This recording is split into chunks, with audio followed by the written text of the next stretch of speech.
Não andeis ansiosos por coisa alguma. Em tudo, porém, sejam conhecidas diante de Deus as vossas petições, pela oração e pela súplica, com ações de graças. E a paz de Deus, que excede a todo entendimento, guardará o vosso coração e a vossa mente em Cristo Jesus. Filipenses 4, 6 e 7. Nós temos a faculdade de previsão no sentido de olharmos e tentarmos nos preparar para o futuro.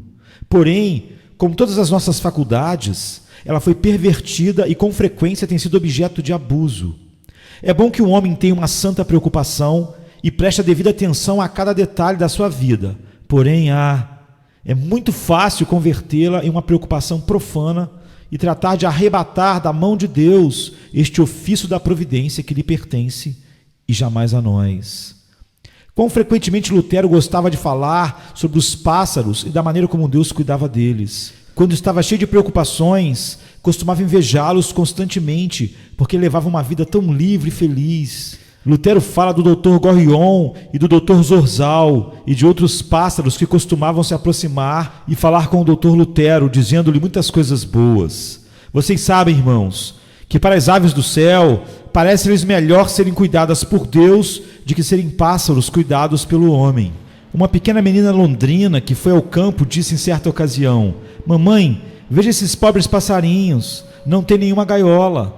Isso não me parece uma perda para o pássaro.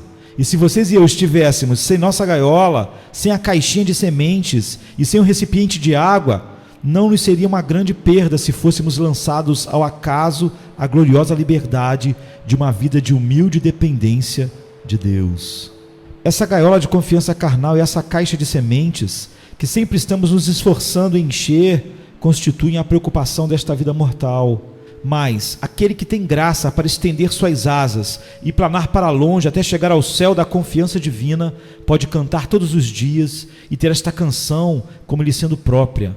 Mortal, cessa de afanar-te e de afligir-te. Deus provê para o amanhã. Então aqui está o ensinamento do texto. Por nada andeis ansiosos, ou por nada andeis cheios de cuidado. A palavra cheios de cuidado não significava exatamente agora o mesmo que significava quando a Bíblia foi traduzida. Ao menos transmite-me um significado diferente do que transmitia aos tradutores. Eu diria que devemos ter cuidado. Tenham cuidado, é uma boa lição para os meninos e jovens quando começam a vida. Porém, no sentido em que a palavra cuidado era entendida no tempo dos tradutores, significava que não devemos ter preocupação, isto é, que não devemos estar cheios de preocupações. O texto quer dizer, não estejam ansiosos, não estejam pensando constantemente acerca das necessidades desta vida mortal. Vou lê-lo outra vez, esticando um pouco a palavra, então vocês entenderão o seu significado. Não andeis cheios de preocupações por nada. Que Deus nos ensine a evitar o mal que é proibido aqui e a viver com essa santa despreocupação, que é a mesmíssima beleza da vida cristã, quando toda a nossa ansiedade é lançada sobre Deus, e assim podemos gozar e nos regozijar em seu providencial cuidado para conosco. Diz alguém, não posso deixar de me preocupar. Bem, o tema desta noite é para ajudá-lo a abandonar a preocupação e, primeiramente, considerem aqui o que substitui a ansiedade. Por nada andem ansiosos. Vocês devem orar por tudo. Esse é o substituto da preocupação, oração e súplica. Em segundo lugar, notem o caráter especial desta oração, que há de converter-se no substituto da ansiedade. Sejam conhecidas diante de Deus as vossas petições pela oração e pela súplica com ações de graças. E logo espero que nos sobre alguns minutos para considerar o doce efeito desta oração. E a paz de Deus, que excede a todo entendimento, guardará o vosso coração e a vossa mente em Cristo Jesus. Para começar então, aqui está primeiramente o substituto da ansiedade. Eu suponho que para muitos de nós é certo que nossas preocupações são múltiplas. Uma vez que fique preocupado, ansioso, inquieto, você nunca será capaz de contar seus anseios, ainda que pudesse contar os cabelos da sua cabeça. As preocupações são propensas a se multiplicarem para os que estão cheios delas. E quando você está tão cheio de ansiedade que pensa que chegou ao limite, com certeza receberá outra colheita de ansiedade que tem crescido ao seu redor. A tendência é se deixar dominar por este hábito maligno da ansiedade e o levar a permitir que ela estabeleça seu domínio sobre a sua vida, até o ponto de não valer a pena viver a vida em razão da ansiedade que temos com ela. Os afãs são múltiplos, portanto, as suas orações devem ser múltiplas. Converta em uma oração tudo o que seja uma preocupação. As ansiedades devem ser a matéria-prima das suas orações. E assim como os alquimistas esperavam converter a escória em ouro, assim vocês, por uma santa alquimia, de fato convertem em um tesouro espiritual o que naturalmente teria sido uma preocupação, por meio de uma oração. Batizem cada ansiedade no nome do Pai, do Filho e do Espírito Santo e assim convertam-na em uma bênção. Você tem ansiedade em possuir? Tome cuidado para que a ansiedade não o possua. Quer obter lucro? Preocupe-se em não perder mais do que ganha com seus lucros. Eu te suplico encarecidamente que não tenha ansiedade em ganhar mais do que você se atreve a converter em oração. Não deseje ter aquilo que você não se atreveu a pedir para Deus que lhe dê. Meça seus desejos de acordo com uma norma espiritual, e assim você será guardado de tudo o que se assemelhe à cobiça. Muitas pessoas ficam preocupadas por causa das suas perdas, perdem o que ganharam. Bem, este é um mundo no qual existe a tendência a perder. As secas seguem as enchentes e os invernos esmagam as flores do verão. Não se surpreendam se vocês perdem como fazem outras pessoas. Antes, orem sobre as suas perdas. Vá para Deus com elas. E em vez de se inquietar, convertam-nas em uma oportunidade de esperar no Senhor e de dizer: Deus deu e Deus tirou. Bendito seja o nome do Senhor. Me faz entender por que contendes comigo e livra teu servo de se queixar alguma vez de ti, sem me importar com o que tu permites que eu perca. Talvez você diga que sua ansiedade não é nem por causa dos seus ganhos nem suas perdas, mas apenas por causa do seu pão diário. Ah, bem, mas você sabe que tem uma promessa para isso também, não sabe? O Senhor disse: habitarás na terra e verdadeiramente serás alimentado. Ele te dá um doce incentivo quando diz que ele veste a erva do campo e não o vestirá muito mais, homem de pouca fé. E o Senhor Jesus manda que você considere as aves do céu, que nem semeiam, nem armazenam em celeiros, e contudo, seu Pai Celestial as alimenta. Achegue-se ao teu Deus, então, com todos os teus anseios. Se você tem uma grande família e uma raquítica renda, e enfrenta muitos problemas para subsistir e para prover coisas honestas aos olhos de todos os homens, você tem muitas escusas para bater a porta de Deus e muitíssimas razões para ser achado com frequência no trono da graça. Eu lhes peço que convertam as suas preocupações em algo de muito proveito. Eu me sinto à vontade para apelar a um amigo quando realmente tenho que resolver algo com ele, e vocês podem ser ousados para apelar a Deus quando as necessidades lhes oprimem. Em vez de se preocupar por qualquer coisa com um inquieto afã, convertam-na de imediato em um motivo de uma renovada entrega à oração. Ah, dirá alguém, mas eu estou perplexo, eu não sei o que fazer.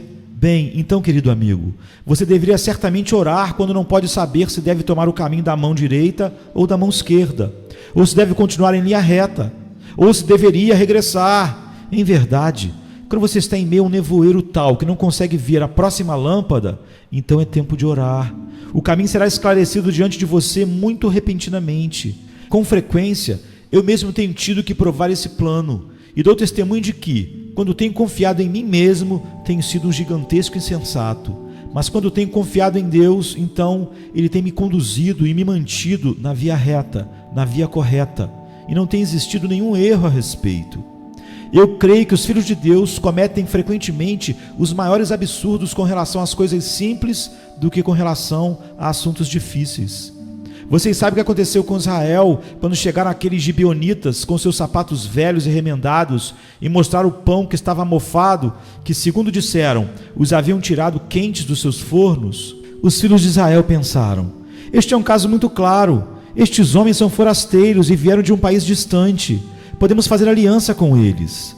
Estavam certos de que a evidência de seus olhos confirmava que eles não eram cananeus. Assim não consultaram a Deus.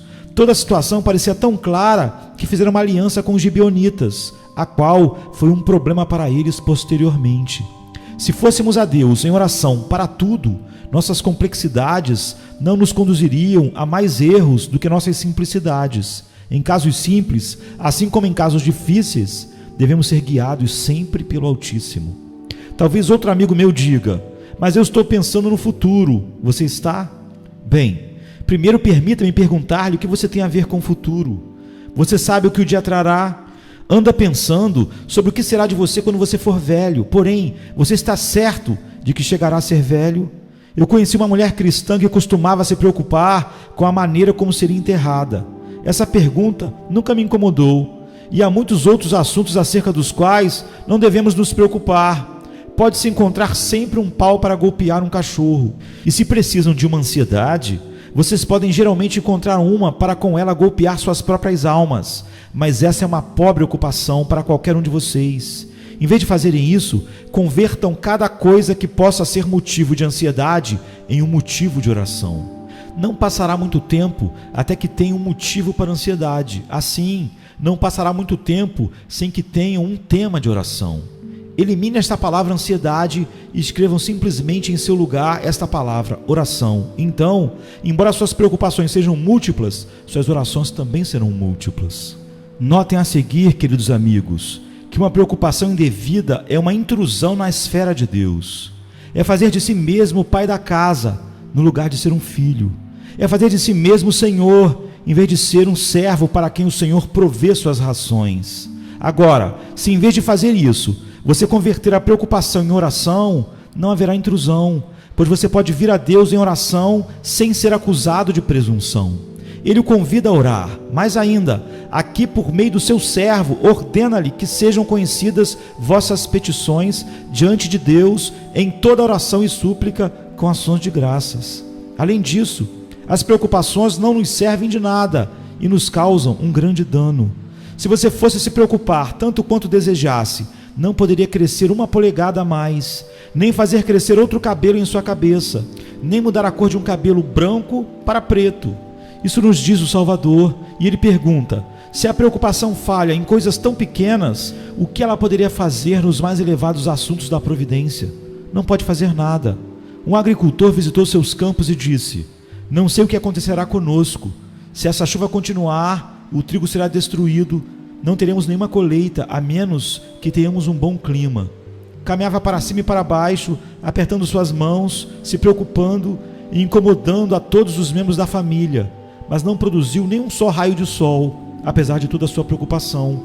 Com toda a sua linguagem petulante, não pôde dispersar nenhuma nuvem, nem pôde deter nenhuma só gota de chuva, não obstante todas as suas murmurações. Então, de que adianta seguir corroendo o seu próprio coração, se não podem obter nada com isso?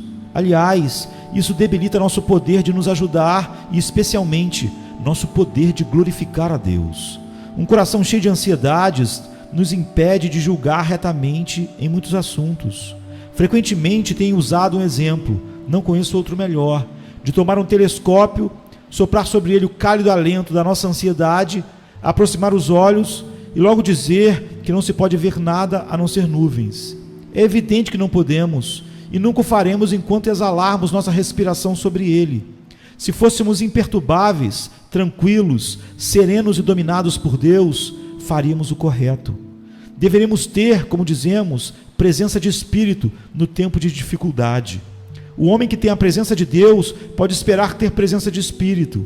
Se esquecemos de orar, vocês se surpreendem de que estejamos todos inquietos, preocupados e que façamos a primeira coisa que nos ocorre à mente, que é geralmente a pior, em vez de esperar até ver o que se deve fazer e logo fazê-lo confiantemente e com fé, com os olhos em Deus. A ansiedade é prejudicial, porém, basta que convertam essa angústia em oração e então toda a ansiedade se tornará em benefício de vocês. A oração é um material maravilhoso para construir a estrutura espiritual, pois nós mesmos somos edificados pela oração, crescemos em graça pela oração, e se formos a Deus com petições em todo momento, seremos cristãos que crescem rápido. Eu disse a uma pessoa esta manhã: ore por mim, porque é um tempo de necessidade. E ela me respondeu: não tenho feito outra coisa desde que acordei. Fiz o meu pedido, o mesmo pedido, a várias outras pessoas, e todas me disseram que têm estado orando por mim. Fiquei tão contente, não somente por mim mesmo, por receber o benefício das suas orações, mas também por causa delas mesmas, pois certamente crescerão por esse motivo. Quando os passarinhos seguem batendo suas asas, estão aprendendo a voar. Os tendões se fortalecem e os pássaros logo abandonarão o ninho. Essa necessidade de bater asas é educação. E o intento de orar, o gemer, o suspirar, o clamar de um espírito cheio de oração é, em si mesmo, uma bênção. Acabe então com esse hábito prejudicial da ansiedade e pratiquem o hábito enriquecedor da oração. Vejam como consegue assim um duplo ganho. Primeiro, evitando uma perda, e em segundo lugar, obtendo aquilo que realmente os beneficiará a vocês e a outros também. Como nos é dito, logo também as preocupações são efeito do esquecimento de que Cristo está próximo de nós. Notaram qual é o sentido do contexto? O Senhor está próximo, por nada andeis ansiosos. O Senhor Jesus Cristo prometeu voltar, e Ele poderia vir esta noite. Ele pode aparecer em qualquer momento. Então Paulo escreve: o Senhor está próximo, por nada andeis ansiosos, mas sejam conhecidas as vossas petições diante de Deus, em toda oração e súplica, com ações de graças. Ah, se pudéssemos estar nesta terra como em uma mera sombra, e viver como aqueles que terminaram cedo esta pobre vida transitória. Se sustentássemos todas as coisas terrenas com uma mão frouxa, então não estaríamos nos ansiando, cheios de ansiedades, nos preocupando e nos inquietando, mas nos dedicaríamos a orar, pois assim seguraríamos o real e o substancial, e plantaríamos nosso pé sobre o invisível, que é, acima de tudo, o eterno. Ó queridos, que o texto que eles têm lido repetidamente cai agora dentro de seus corações, assim como um seixo rolado cai dentro de um lago na montanha, e ao penetrar, gere círculos de consolo sobre a própria superfície de suas almas. Agora nós precisamos analisar o texto um pouco mais cuidadosamente para ver, em segundo lugar, o caráter especial desta oração. Que tipo de oração é a que apaziguará a nossa ansiedade? Bem, primeiro, é uma oração que trata de tudo. Em toda oração e súplica, sejam conhecidas as vossas petições diante de Deus. Vocês podem orar acerca da coisa mais insignificante e acerca da coisa mais importante. Vocês não só podem orar pedindo mais o Espírito Santo, mas podem orar por um novo par de botas. Podem recorrer a Deus por causa do pão que comem, da água que bebem e da roupa que usam, e orar a Ele sobre todas as coisas. Não pintem nenhum limite dizendo: até aqui as coisas deverão estar sob o cuidado de Deus. Valha-me Deus, então, o que vocês farão com o resto da sua vida fora dessa marca? Será vivida sob a praga murcha de um tipo de ateísmo? Deus não nos permita. Ó, que vivamos em Deus na totalidade do nosso ser, pois nosso ser é de tal natureza que não o podemos dividir. Nosso corpo, alma e espírito são um. Enquanto Deus nos deixar neste mundo e nós temos necessidades que surgem da condição de nossos corpos, devemos apresentar nossas necessidades corporais diante de Deus em oração. E vocês descobrirão que o grandioso Deus os ouve nesses assuntos. Não digam que são demasiadamente triviais para que Ele os note. Tudo é pequeno comparado a Deus, e nada é grande. Quando penso em quão grande é Deus, parece-me que esse nosso pobre mundinho é simplesmente um insignificante grão de areia na costa do universo, e que não é digno de ser notado, no fim das contas. A terra inteira é um simples cisco no grandioso mundo da criação, e se Deus condescende a considerá-lo, pode muito bem se inclinar um pouco mais para baixo e considerar a nós. E Ele faz isso, pois disse: mesmo os cabelos da vossa cabeça estão todos contados. Portanto, sejam conhecidas as vossas petições diante de Deus em toda oração e súplica. O tipo de oração que nos livra da ansiedade é a oração que é repetida em toda oração e súplica. Orem a Deus e logo orem de novo, em oração e rogo. Se o Senhor não lhes responder na primeira vez, fiquem muito agradecidos por ter uma boa razão para orarem outra vez, para orarem de novo. Se não lhes conceder a petição na segunda vez, creiam que Ele os ama tanto que deseja ouvir sua voz novamente, e os mantém esperando até vocês terem apelado a Ele 7 vezes. Digam: agora sei que adoro a Deus de Elias, pois o Deus de Elias deixou que eu fosse 7 vezes antes que a bênção fosse outorgada. Considerem uma honra que lhe seja permitido lutar com o anjo. Essa é a maneira como Deus forja seus príncipes. Jacó nunca teria sido Israel se tivesse obtido a bênção do anjo ao pedi-la pela primeira vez. Mas quando teve que seguir lutando até prevalecer, então se converteu em um príncipe de Deus. A oração que mata a ansiedade é uma oração que continua e importuna. Prosseguindo, ela é uma oração inteligente. Sejam conhecidas vossas petições diante de Deus.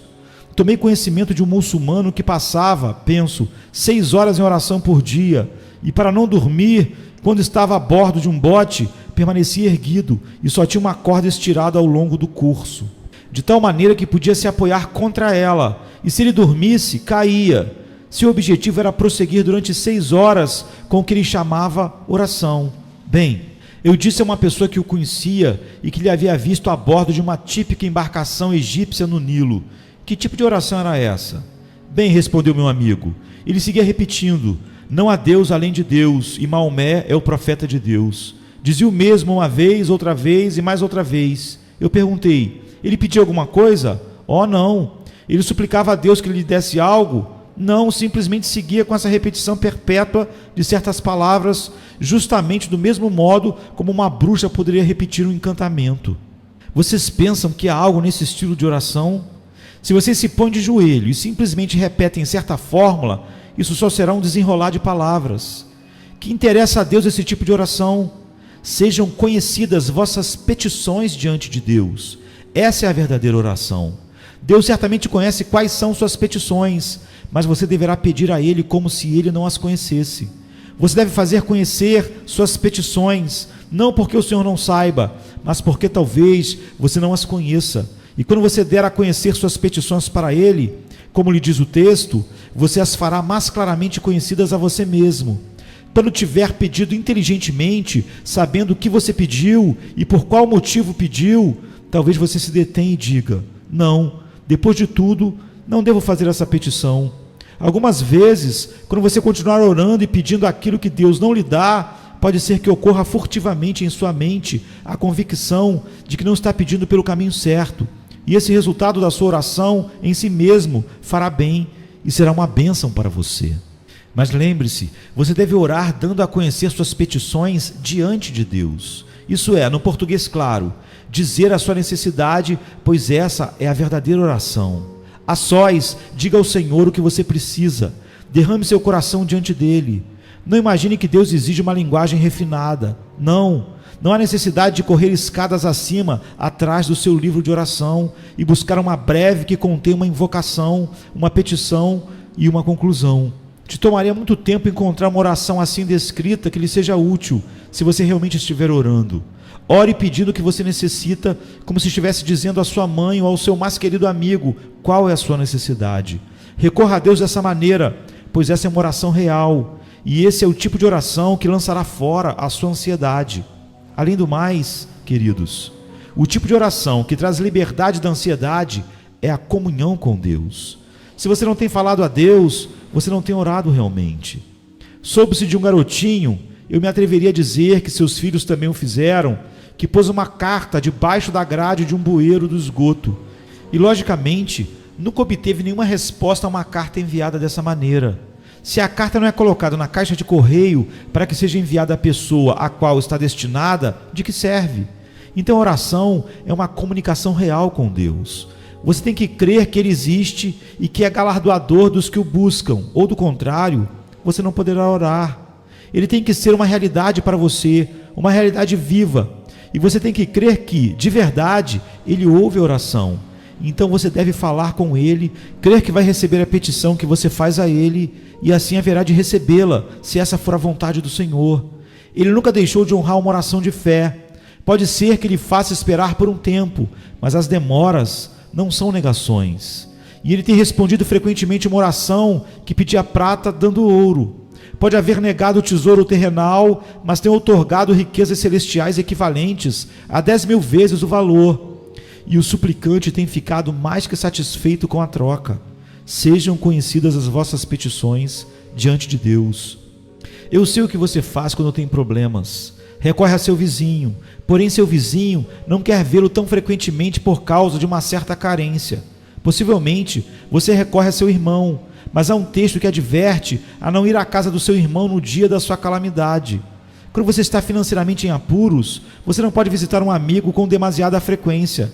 Ele pode ficar muito contente em vê-lo somente até ouvir o que você pretende. Mas se você recorre a seu Deus, Ele nunca lhe dará as costas. Ele nunca dirá que você recorre com demasiada frequência. Pelo contrário, inclusive, o censurará porque você não recorre a Ele com suficiente frequência. Há uma palavra que acabo de deixar passar agora, porque queria deixá-la para a última observação sobre este ponto. Sejam conhecidas vossas petições diante de Deus em toda oração e súplica, com ações de graças. Agora, o que isso quer dizer? Quer dizer que o tipo de oração que mata a ansiedade é uma oração que pede alegremente, com gozo, agradecidamente. Senhor, eu sou pobre, eu te bendisse por causa da minha pobreza, e então, ó Senhor, não suprirás todas as minhas necessidades? Esse é o jeito de orar. Senhor, estou enfermo, eu te bendigo por esta aflição, pois estou certo de que queres dizer algo de bom para mim. Agora eu te suplico que te dignes em curar-me. Senhor, encontro-me em grande tribulação, mas eu te louvo pela tribulação, pois eu sei que nela contém uma bênção, embora o envelope tenha uma fita negra. Então, Senhor, ajude-me durante minha tribulação. Esse é o tipo de oração que mata a ansiedade. Oração e súplica com ações de graças. Combinem bem essas duas coisas. Uma dracma, não 2 dracmas de oração, oração e súplica, e logo uma dracma de ação de graças. Agite-as junto muito bem e formarão um bendito remédio para a ansiedade. Que o Senhor nos ensine a praticar esta arte santa do boticário. Concluo com este terceiro ponto, o doce efeito desta oração. E a paz de Deus, que excede a todo entendimento, guardará o vosso coração e a vossa mente em Cristo Jesus. Se vocês puderem orar dessa maneira, em vez de se entregarem à ansiedade maligna, o resultado será que uma paz incomum será introduzida furtivamente em seu coração e mente, pois será a paz de Deus. O que é a paz de Deus? É a plácida serenidade do Deus infinitamente feliz, a eterna compostura do absolutamente muito contente Deus. Isso tomará posse do seu coração e mente. Notem como a descreve o apóstolo Paulo, a paz de Deus que excede a todo entendimento. Outras pessoas não a entenderiam, não seriam capazes de explicar por que você está tão tranquilo. E mais, você não seria capaz de lhes explicar, pois se excede todo entendimento, certamente excede toda expressão. E o que é ainda mais maravilhoso é que você mesmo não a entenderá. Será uma paz tamanha que para você será insondável e imensurável. Quando um dos mártires estava pronto de arder na fogueira por Cristo, disse ao juiz que estava dando as ordens para incendiar a pira: quer se aproximar e pôr sua mão sobre o meu coração? O juiz o fez. Bate muito depressa? Perguntou o mártir. Mostra algum sinal de medo? Não, respondeu o juiz. Agora põe a sua mão sobre o seu próprio coração e comprove se o Senhor não está mais nervoso do que eu. Pensem nesse homem de Deus que pela manhã devia ser queimado, mas que estava tão profundamente adormecido que tiveram que sacudi-lo para despertá-lo. Tinha que se levantar para ser queimado e, contudo, sabendo que devia ser assim, tinha tal confiança em Deus que dormia profundamente. Esta é a paz de Deus que excede a todo entendimento. Naquelas antigas perseguições de Diocleciano, quando os mártires iam ao anfiteatro para serem despedaçados por bestas selvagens, quando um era colocado em um assento em brasas e outro era ungido com mel para ser picado até morrer por vespas e abelhas, tais nunca se acovardaram. Pense naquele homem valente que foi colocado sobre uma grelha para ser torrado até a morte e que disse a seus perseguidores: já me cozinharam de um lado, agora me virem do outro lado. Porque existia essa paz sob tais circunstâncias?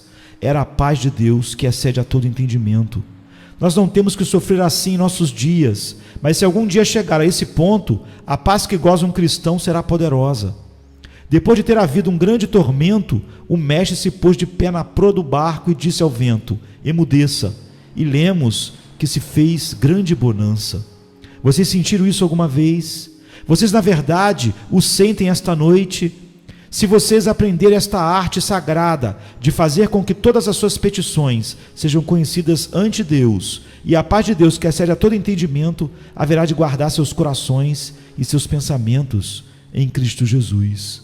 Essa bendita paz que guarda seus corações e seus pensamentos é uma paz que protege. A palavra grega implica guarnição. Não é estranho que um termo militar seja usado aqui e que seja uma paz que atue como um vigia para o coração e mente. É a paz de Deus que deve proteger o Filho de Deus. É uma estranha, porém formosa figura. Ouviu que o medo é como uma governanta para um cristão. Bem, o medo pode ser um bom guardião para manter distante os cachorros, mas mantém distância de um depósito sem nada de valor guardado lá. Porém, a paz, embora pareça debilidade, é a essência da fortaleza. E enquanto vigia, também nos alimenta e supre nossas necessidades. É também uma paz que nos vincula a Jesus. A paz de Deus, que excede todo entendimento, guardará os vossos corações e vossos pensamentos, isto é, seus afetos e sua mente, seus desejos e seu intelecto. Guardará seu coração de tal maneira que não temerá. Guardará sua mente de tal maneira que não conhecerá nenhum tipo de perplexidade. A paz de Deus guardará os vossos corações e vossos pensamentos em Cristo Jesus. Tudo é em Cristo Jesus e, portanto, é duplamente doce e precioso para nós. Ó, meus queridos ouvintes, alguns de vocês vêm aqui nas quintas-feiras pela noite e não sabem nada sobre essa paz de Deus e talvez se perguntem por que nós cristãos fazemos tal alvoroço acerca de nossa religião. Ah, se o soubessem! Vocês talvez fizessem mais alvoroço acerca dela do que nós fazemos, pois ainda que não houvesse um além, e nós sabemos que há, o hábito bendito de apelar a Deus em oração e de lançar toda a nossa ansiedade sobre Ele nos ajuda a viver de maneira extremamente alegre, inclusive nesta vida. Nós não cremos no secularismo, mas se o fizéssemos, não haveria preparação para a vida terrena como este viver para Deus e viver em Deus. Se vocês têm um Deus falso e simplesmente vão à igreja ou à capela e levam seu livro de oração ou seu inário e por isso pensam que são cristãos, enganam-se a si mesmos. Mas se vocês possuem um Deus vivo e têm uma comunhão real e constante com Ele, como um hábito, e vivem sob a sombra das asas do Todo-Poderoso, então vocês gozarão de uma paz que fará com que os demais se assombrem e fará com que vocês mesmos se assombrem também, pois é a paz de Deus que excede a todo entendimento. Que Deus lhes conceda isso, meus queridos ouvintes, por amor a Cristo Jesus, o nosso Senhor. Amém. Amém.